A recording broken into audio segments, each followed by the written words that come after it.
तो आप सबका स्वागत है द फोकस आईएएस के गवर्नमेंट स्कीम के सेक्शन में। और आज हम लोग एक ऐसे टॉपिक को डिस्कस करने जा रहे हैं जो एग्जामिनेशन पॉइंट ऑफ व्यू से, दैट मींस कि जो बच्चे 2021 में यूपीएससी के एग्जाम्स देंगे ना, उनके लिए ये बहुत इंपॉर्टेंट टॉपिक है और ये एग्जाम में आपके आएंगे ही आएंगे। यूपीएससी में नहीं बोला जाता है कि आएगा, लेकिन मैं आपको ये पहले बता दे रहा हूँ कि इस जो टॉपिक पढ़ाऊंगा इसमें से आपके एग्जाम में एक सवाल रहेगा, चाहे वो प्री में हो चाहे वो जीएस पेपर 3 में हो, आपके क्वेश्चन रहेंगे।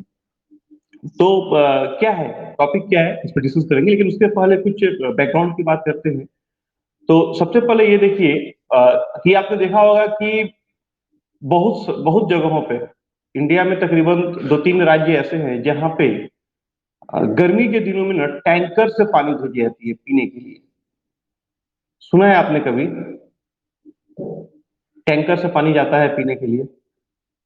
अच्छा। कृत्रिम हाँ, वर्षा, हाँ, कृत्रिम वर्षा कराई जाती है, सुना है कभी? आर्टिफिशियल रेन जिसको हम लोग बोलते हैं। हाँ सर। कहाँ पे, किस राज्य में? नहीं, बिहार में आर्टिफिशियल रेन नहीं है, महाराष्ट्र में। महाराष्ट्र में होती है। वेरी गुड, ठीक है, महाराष्ट्र में होती है। तमिलनाडु में कभी कभी पानी की जरूरत पड़ जाती है, ठीक है। तो ऐसा क्यों होता है और इसका क्या सोल्यूशन निकाला गवर्नमेंट, ठीक है ना, इसको लेके हम लोग आज डिस्कस करेंगे। तो एक स्टडी रिपोर्ट है कि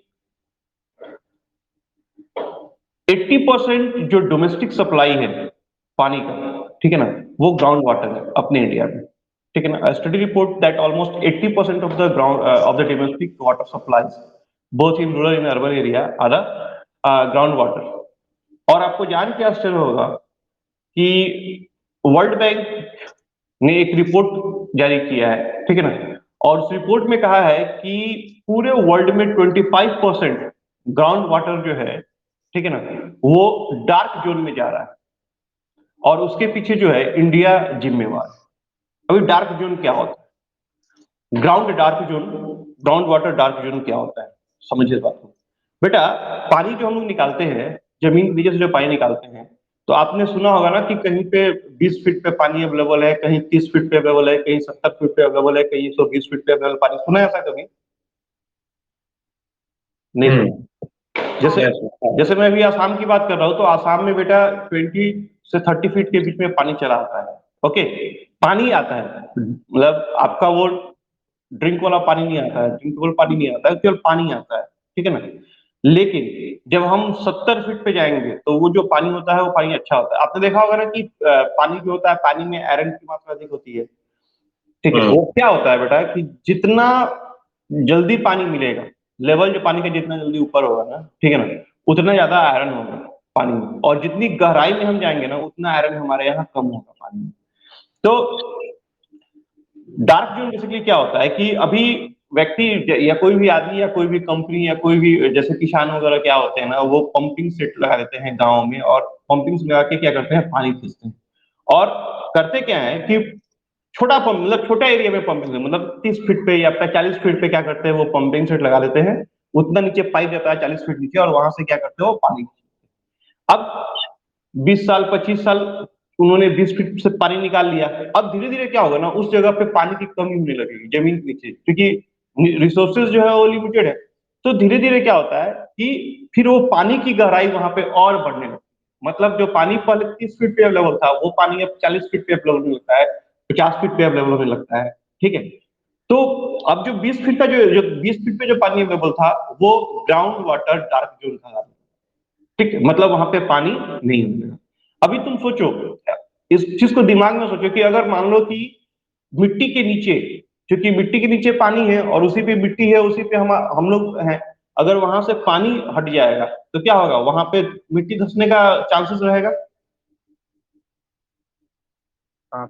नीचे से अगर कुछ हट जाएगा, अगर सपोज ये सामान, इसके नीचे कुछ सामान है, अगर ये हट जा रहा है तो ऑब्वियसली ये नीचे आने का चांसेस रहेगा, लैंड हाँ, नीचे चला जाएगा। लैंड नीचे चला जाएगा, ठीक है ना। तो ये सब प्रॉब्लम्स वर्ल्ड बैंक देखा और देखा कि वर्ल्ड का 25% ग्राउंड वाटर डार्कनिंग जो है वो इंडिया के कारण है। क्यों इंडिया के कारण है? क्योंकि सिंपल सी बात है, हमारे यहाँ वर्ल्ड का सेकंड हम लोग लार्जेस्ट कंट्री है in terms of what, population. Population. तो ग्राउंड वाटर डार्क जोन है क्या? बोलता है कि area where ground water consumption is over exploited, मतलब आवश्यकता से अधिक जहां पे यूज हो गया वो। Here the rate of the annual consumption is more than the rate of the annual rate of recharge of the ground water. अब सुनिए एक नया word, recharge of the ground water. Ground water recharge भी होता है। Recharge कैसे होता है? अभी बारिश की जो पानी आती है, ठीक है ना, वो फिर जमीन उसको सोखती है और उसको रिचार्ज करती है। अब सोचो, पानी बारिश कम हो रहा है, जैसे बिहार में, जैसे महाराष्ट्र में, ठीक है ना, मानसून देर से आती है, बारिश वहां कम होता है। अब बारिश कम होता है लेकिन कंजम्पशन तो बढ़ ही रहा है, डे बाई डे पॉपुलेशन बढ़ रही है, डे बाई डे एग्रीकल्चर में यूज हो रहा है, डे बाई डे फैक्ट्रीज जो है वो पानी को यूज कर रही है। तो क्या हो रहा है कि जो नेचुरल वाटर है, मतलब बारिश का पानी है, वो पानी कम आ रहा है, लेकिन यूजेज जो हो रहा है वो ज्यादा हो रहा है। तो ये भी एक कारण है डार्क ग्रीन होने का। सर सर हाँ बेटा। सर एक ही चीज़ है, हाँ, जैसे मान लीजिए तिनसुकिया में बहुत ज्यादा पानी होता ठीक है। है, तो उसका जमीन बहुत है, हाँ मान लीजिए, हाँ, तो फिर उसका इम्पैक्ट गुवाहाटी या फिर दूसरे जगह में तो नहीं पड़ेगा ना? क्यों नहीं पड़ेगा? और मिट्टी जो धंसेगी ना, वो थोड़े है कि 10 सेंटीमीटर में या 20 सेंटीमीटर में धंसेगी। मिट्टी एक लंबा चौड़ा एक दायरा लेके धंसेगी, से दैट 30 किलोमीटर 35 किलोमीटर का एक एरिया लेके नीचे आ जाए। हम्म, ठीक है, एक बेस्ट एग्जाम्पल आपको हम देते हैं बेटा।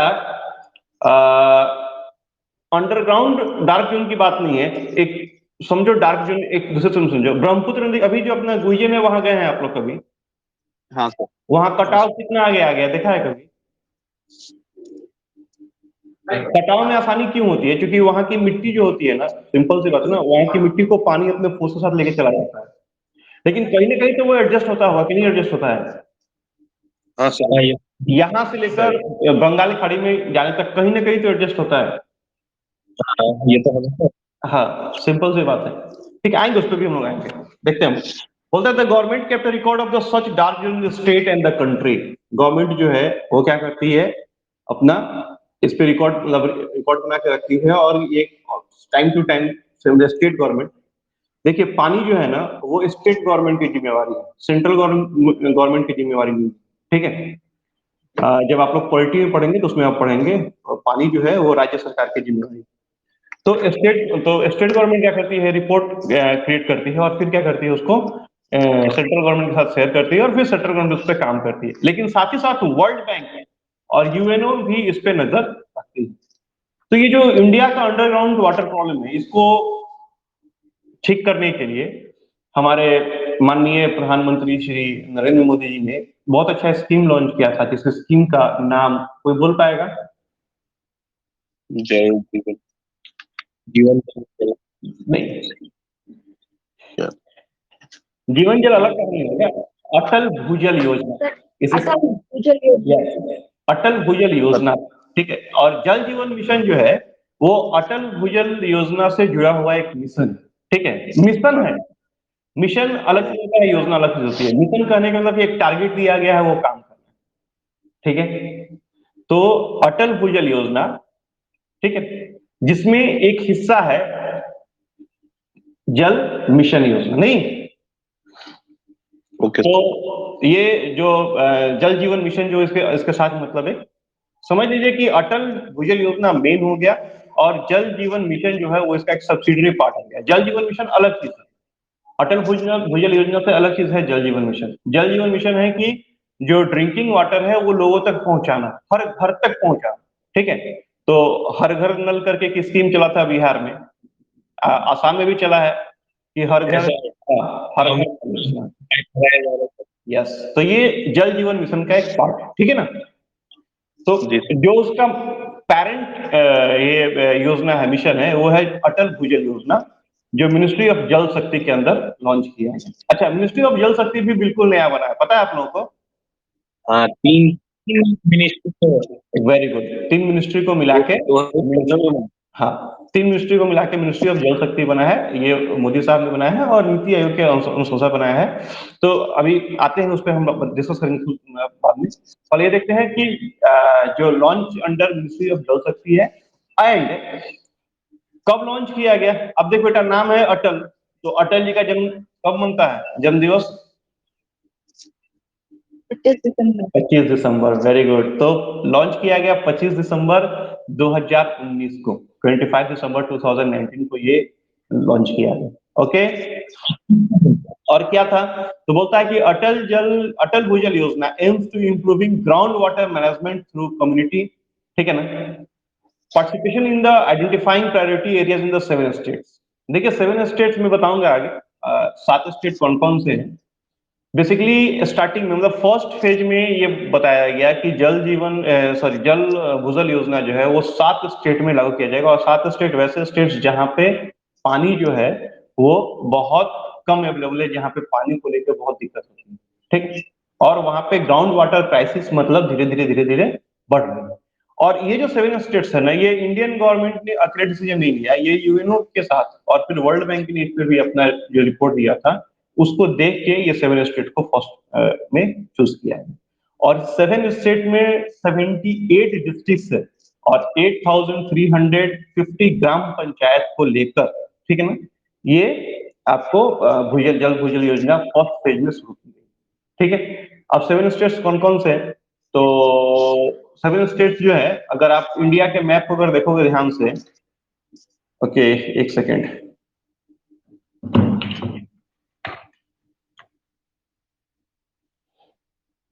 सेंट्रल इंडिया होगा ना? ये आप देखो, सेंट्रल एंड वेस्टर्न। आपका कर्नाटका दिख रहा है यहाँ पे, हाँ, महाराष्ट्र, मध्य प्रदेश, गुजरात, राजस्थान, हरियाणा और यूपी, ये टोटल यूपी 7। तो हाँ, ये टोटल 7 स्टेट्स हैं जहाँ पे अटल भूजल योजना, ठीक है ना, ये स्टार्ट किया गया। ओके, टेंशन नहीं लेना है, इसका पीडीएफ आपको मिल जाएगा।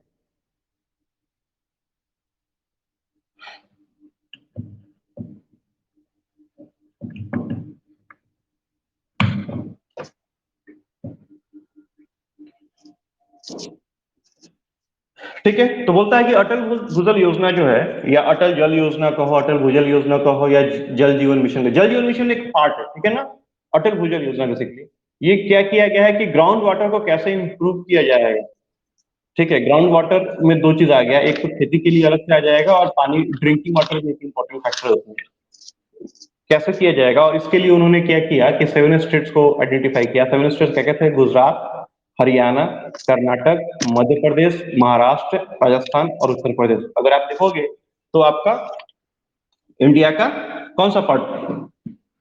साउथ पार्ट और south and waste.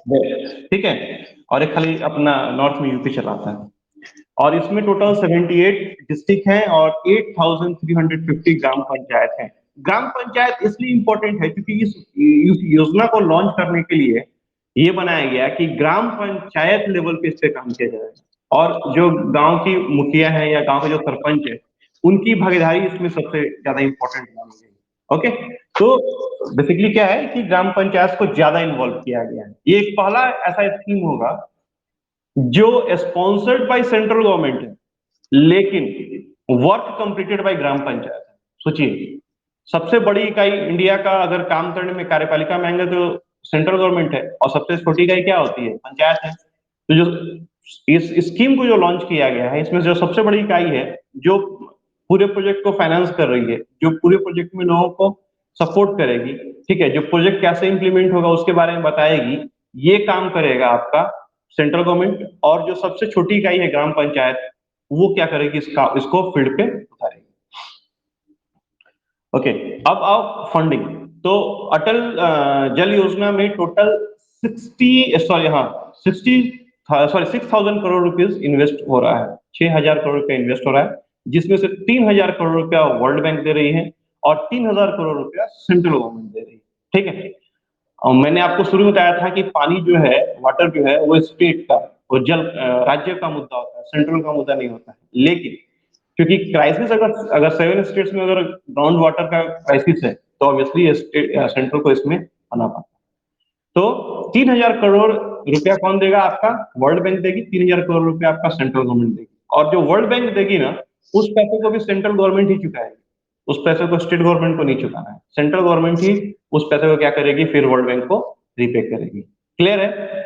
Now this is a 5 year plan. ये 5 साल का प्लान बनाया गया है 2021 से लेकर 2024 से 2025 तक, मतलब 2020-21 से लेकर 2024-25 तक में अटल भूजल योजना के अंदर इंडिया में जितनी भी ग्राउंड वाटर क्राइसिस है और हर घर नल, हर घर जल का जो योजना है ना उसको पहुंचा देना है 5 साल के अंदर, ये टारगेट रखा गया है गवर्नमेंट का। ठीक है, इसका ऑब्जेक्टिव क्या है? तो बोलता है the primary objective of the scheme is to improve the management of ground water resources in the water stress area of the selected states. जो वाटर स्ट्रेस है उसको खत्म करना है, ठीक है ना। This will be achieved by implementing appropriate investment oblique management action led by the community through coverage of the various ongoing new central and the state schemes. जैसे अब अभी जैसे आसाम में जो जल का योजना है, ठीक है, उस तरह बिहार में भी चल रहा है, उस तरह आपका यूपी में भी चल रहा है, हर जगह चल रहा है। और उस वो जल जीवन मिशन के अंदर चल रहा है। उसमें क्या चल रहा है कि हर घर में नल की व्यवस्था होनी चाहिए, हर घर में नल का पाइप होना चाहिए, ठीक है। बिहार में ज्यादा काम हो रहा है, आसाम में मैं देखा हूँ कम काम हो रहा है, लेकिन बिहार में ये काम ज्यादा हो रहा है। और रूरल अर्बन दोनों क्षेत्र में हो रहा है बिहार में। यहाँ पे बहुत कम देखा मैंने कि यहाँ काम होते हुए, और बहुत सारे स्टेट बहुत इफेक्टिवली कर रहे हैं काम को। तो बेसिकली क्या है कि ऑब्जेक्टिव यही है कि हर घर तक पानी पहुंचना है और हर खेत तक पानी पहुंचना है। इसका मेन ऑब्जेक्टिव यही है। ना अब एक्सपेक्टेड आउटकम्स क्या है? तो सिंपल सी बात है, आउटकम्स जब हम लोग काम करेंगे तो आउटकम्स आएगा ही। तो बेसिकली बिहार में जैसे आउटकम्स आने शुरू हो गए हैं, बहुत जगह लगभग बिहार में हर घर में नल पहुंच चुका है। जल जीवन मिशन के अंदर हर बिहार में नल पहुंच चुका है। आसाम में रूरल एरिया में काम चल रहा है अभी, अर्बन में भी काम शायद नहीं चल रहा है। अर्बन में मैंने नहीं देखा, लेकिन रूरल में देखा कि कुछ जगह काम जो चल रहा है। तो एक्सपेक्टेड आउटकम्स क्या है? The implementation of the scheme is expected to have several positive outcomes like better understanding of the ground water reserve, कैसे हम लोग ग्राउंड वाटर को अच्छे से रिज्यूम कर सकते हैं। Focused and integrated community based approach for addressing issue related to the ground water depletion, sustainable ground water management through coverage of the ongoing and the new schemes, adoption of the efficient water uses practice to reduce groundwater uses for irrigation, and exhumation of the groundwater resources in targeted area। Simple सी बात है, मतलब basic इसका जो मोटो है वो क्या है? मोटो यही है कि जहां जहां पानी की कमी हो रही है, चाहे वो ड्रिंकिंग वाटर हो, चाहे वो एग्रीकल्चर वाटर हो, ठीक है ना, उसको ठीक ठाक किया जाए। सेकंड, नदियों के साथ भी इसमें कुछ एक्सपेरिमेंट किए गए हैं। आपने नमामि गंगे का नाम सुना है? नमामि गंगे। अच्छा, आपने यहाँ नमामि ब्रह्मपुत्र सुना था। हाँ, तो नमामि ब्रह्मपुत्र सेकंड स्टेज है, फर्स्ट स्टेज नमामि गंगे, ठीक है ना। जब आपका मिनिस्ट्री आया ना, अपना जल शक्ति मिनिस्ट्री आया, तो उन्होंने क्या किया था, नमामि गंगे स्कीम शुरू किया था, जिसमें क्या किया था, गंगा के पानी या गंगा के घाटों को कैसे रख रखाव किया जाएगा, गंगा का जो पानी है उसको कैसे साफ किया जाएगा, ये लेके प्रोजेक्ट शुरू किया था। सेकंड इसमें शायद 2019 में आया था ब्रह्मपुत्र। अभी जो डेड बॉडीज सब पानी में बाहर, वो तो इसके ऑपोजिट हो गया। बिल्कुल बिल्कुल बिल्कुल, ये तो देखिए ये पेंडेमिक है, और बहा क्यों रहे हैं इसके लिए भी हम लोग बात करेंगे। देखिए अभी पेंडेमिक में क्या हो रहा है, सिंपल सी बात है, आपने देखा होगा कि बहुत जगह लकड़ी के लिए भी पैसा अधिक मांग रहा है लोग, जलाने की लकड़ी के लिए। और कई जगह तो रेट फिक्स हो गया कि 10,200 या 10,300 रुपए लगेंगे तब जाके डेड बॉडी जलेगा। और बहुत परिवार ऐसा है जो ये पैसा बियर नहीं कर पा रहा है, नंबर वन। नंबर सेकंड में देखिए आप ध्यान से, कोई भी कोरोना पेशेंट के साथ नहीं जाना चाह रहा है वहां पे। देखिए अगर सपोज कोई डेथ कर रहा है, तो उसके फैमिली के लोग भी चाह रहे हैं कि हम उससे दूर रहें। अब ऐसे में प्रशासन के पास भी, क्योंकि देख हर जगह चोर बैठे हुए हैं, प्रशासन हर जगह, ये हम नहीं बोल रहे हैं कि हर जगह अच्छे ही आदमी है, हर जगह चोर बैठे हुए। मैं छोड़िए दूर की बात, अपने तिनसुकिया में ही लास्ट ईयर आपने सुना था ना, म्यूनसिपलिटी के कुछ लोगों ने घोटाला किया था। हाँ सर। ठीक है, पैसा मांगा था वो डेड बॉडी को जलाने के लिए लकड़ी का। हाँ, तो हम और क्यों, वो कॉल वायरल हो गया था। हाँ बिल्कुल, कॉल पूरा वायरल हो गया था, अपने हर जगह न्यूज चैनल पे आ चुका था। तो ये कहानी हर जगह है, ये कहानी हम यही नहीं बोले, ईच एंड एवरी वेयर, जहां भी लोग लालची लोग हैं वहां है, वहां पैसे चाहिए लाश को जलाने के लिए। अब जो नहीं दे सकते हैं वो क्या करेंगे? सिंपल सी बात, जो नहीं दे सकते हैं वो या तो क्या करेंगे, लाश को फेंक देंगे। और संभव नहीं है कि आप नदियों की सुरक्षा कर सकें। क्लियर है? आप एक पर्टिकुलर एरिया ठीक कर सकते हैं। अभी जैसे गुयन घाट हम ठीक कर सकते हैं, लेकिन गुयन घाट के आगे और पीछे हम कुछ नहीं कर सकते। ठीक, हाँ सर, समझ गए सर। That's the reason। तो ये कारण है, लेकिन फिर भी इस पेंडेमिक की अगर हम लोग बात करें, अभी जैसे नदी के पानी को अच्छा करने के लिए, या फिर नदी के साफ सफाई के लिए, या फिर जहाँ पे पानी का, अभी आपने शायद नहीं सुना होगा, लेकिन मैंने सुना है कि स्टेट, सोचिए राज्य जो है वो आपस में लड़ते हैं पानी को लेकर। इंडिया में साउथ में जाएंगे ना, तो वहां पे राज्य आपस में लड़ते हैं पानी को लेकर। वो बोलता है हम पानी नहीं छोड़ेंगे, वो बोलता है आप पानी दो हमको। ठीक है ना? बेंगलोर हाँ बिल्कुल, नर्मदा ताप्ती सब में काम चलती है, नर्मदा नदी में, ताप्ती नदी में सब होता है। तो अब इन सब प्रॉब्लम को सॉर्ट आउट करने के लिए बेसिकली क्या किया गया है कि ये अटल भूजल योजना को लॉन्च किया गया कि किसी भी स्टेट को इस तरह का परेशानी। क्लियर है? जी सर। चलिए, तो बेसिकली ये बिल्कुल नया स्कीम है, अभी लॉन्च ही हुआ है, और लॉन्च होने के बाद पता ही है पेंडेमिक है, तो इसमें कुछ ज्यादा कुछ नहीं है। तो पूछिए, इसमें कुछ पूछना है? सर आप नमामि गंगे के बारे में कुछ बोले ना? नमामि गंगे बेसिकली क्या है, जब जल शक्ति आपका मिनिस्ट्री बना ना, उस समय, क्योंकि देखिए मोदी साहब जो थे वो वाराणसी से खड़े हुए थे एमपी। ठीक है? और उन्होंने कमिटमेंट दिया था, अपने मैनिफेस्टो में दिया था कि जब मैं यहाँ का पीएम बनूंगा, ठीक है ना, एमपी बनूंगा और पीएम बनूंगा, तो मैं गंगा गंगा को, क्योंकि पूरे भारतवासी माता के नाम से जानते हैं, गंगा मैया बोलते हैं, तो मैं गंगा मैया की सफाई पे पूरा ध्यान दूंगा। इसको कैसे और अधिक हम लोग डेवलप कर सकते हैं, इसको किनारों को, क्योंकि क्या होगा, अगर गंगा घाट के किनारे, वाराणसी के अगर किनारे अगर डेवलप होंगे तो पर्यटन और बढ़ेगा, टूरिज्म और बढ़ेगा, और टूरिज्म बढ़ेगा तो ऑब्वियसली पता ही है आपको कि अगर कहीं टूरिज्म बढ़ता है तो वहां पे पैसा जो है वो बिजनेस, बहुत सारे लोगों का बिजनेस ग्रो होता है। तो उसको लेकर मोदी साहब ने, जब उनकी पहली सरकार आई थी, उस समय भी उन्होंने बोला था कि हम लोग गंगा को लेकर कुछ ऐसे प्रोजेक्ट करेंगे जिसमें क्या होगा, गंगा की साफ सफाई होगी, गंगा के घाटों का जीर्णोद्धार, जीर्णोद्धार करने का मतलब हो गया कि उनका इम्प्रूवमेंट कैसे किया जाएगा, इन सब काम को किया जाएगा। उसी का सेकंड स्टेज है नमामि ब्रह्मपुत्र। सोचिए, नमामि गंगे के का सेकंड स्टेज है नमामि ब्रह्मपुत्र, क्योंकि आसाम में ब्रह्मपुत्र जो है वो बहुत इंपॉर्टेंट एक फैक्टर है आसाम की ग्रोथ के लिए।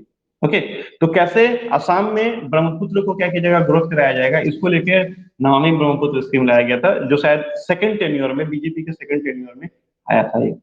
तो इन दोनों प्रोजेक्ट का मेन जो मोटो ये है कि कैसे नदी को साफ किया जाए, कैसे इसके पानी को यूज किया जाए, मतलब अच्छे से यूज किया जाए, जहाँ पे खेती के लिए पानी नहीं है वहां पे इन पानी को हम लोग लेके जा सके, और कैसे यहाँ पर्यटन बढ़ा सके। पर्यटन सेंस की, अगर सपोज की अगर घाट वगैरह बनता है, तो घाट बनने से क्या होता है, अभी जैसे वाराणसी की अगर तुम बात करोगे ना, तो वाराणसी में बेटा घूमने के लिए बहुत लोग जाते हैं, और संध्या आरती वहां पे होती है, आपने सुना होगा, ये न्यूज में देखा होगा। संध्या आरती वर्ल्ड फेमस, मतलब वर्ल्ड फेमस है वो संध्या आरती। तो उसको इम्प्रूवमेंट कराने के लिए, ठीक है, अगर आप गुवाहाटी गए हो तो गुवाहाटी में देखा होगा कि आपने ब्रह्मपुत्र नदी के किनारे जब जहाँ पार्क बनाए हुए हैं वहां पे लोग जाके बैठते हैं, अक्सर बैठते हैं। जब बाहर के लोग भी आएंगे, अभी सपोज यहाँ भी उस तरह कुछ काम किया जाएगा कि दैट मीन्स टूरिज्म के हिसाब से वो आगे बढ़ेगा। तो नमामि गंगे, नमामि ब्रह्मपुत्र, बेसिकली यही सब स्कीम्स है। सर हाँ बेटा। सर आपने शुरू में जो ग्राउंड वाटर का बात बताया था, जो वर्ल्ड रिकॉर्ड यूएन में बोला, तो उसके साथ ये जो नरेंद्र मोदी गवर्नमेंट ने जो स्कीम्स लाया है उससे कोई रिलेशन नहीं, नमामि गंगे जो है ना, ये आज की नहीं? स्कीम नहीं। नहीं, हाँ, जल जल नल योजना ये सब जल नल योजना क्या है, जल नल योजना में क्या है कि हर घर में नल पहुंचाना है, ठीक है, ड्रिंकिंग वाटर पहुंचाना है हर घर में, ठीक है। और अटल भूजल योजना में ग्राउंड वाटर को ठीक करना है।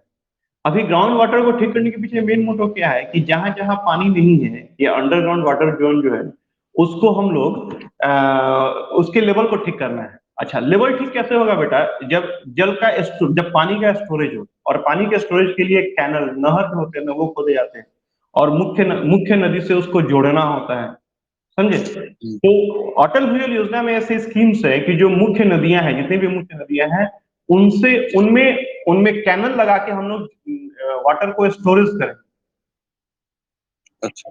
तो अब सिंपल से बात, उधर नर्मदा हो गया, ताप्ती हो गया, कावेरी हो गया, इन सब नदियों में अगर हम लोग कैनल निकाल निकाल के और अगर वाटर स्टोरेज का काम अगर अच्छे लेवल पे करे तो वहां पे क्या होगा, पानी की कमी नहीं होगी। तो ये इंटरकनेक्टेड है, इस बारे में आगे भी आएगा, और ये क्या उसको बोलते हैं, जो भी ऑर्डर्स है ना गवर्नमेंट के, वो आगे फिर आएंगे। ठीक है, आपके पीटी एग्जाम्स में क्या सकता है, मैं बता रहा हूँ, आपके पीटी एग्जाम्स में आ सकता है कि स्कीम का प्रोजेक्ट कॉस्ट क्या है, कितना है प्रोजेक्ट कॉस्ट बेटा? 6,000। स्टेट गवर्नमेंट कितना पैसा लगाएगी? 3,000। एक पैसा नहीं लगाएगी स्टेट गवर्नमेंट। सेंट्रल गवर्नमेंट 3,000 और वर्ल्ड बैंक 3,000 करोड़, और 3,000 करोड़ फिर सेंट्रल गवर्नमेंट वर्ल्ड बैंक को वापस करेगी। और इसमें सबसे अच्छी बात यह है, क्योंकि पानी जो होती है वो स्टेट गवर्नमेंट का जिम्मा है, सेंट्रल गवर्नमेंट का जिम्मा नहीं है।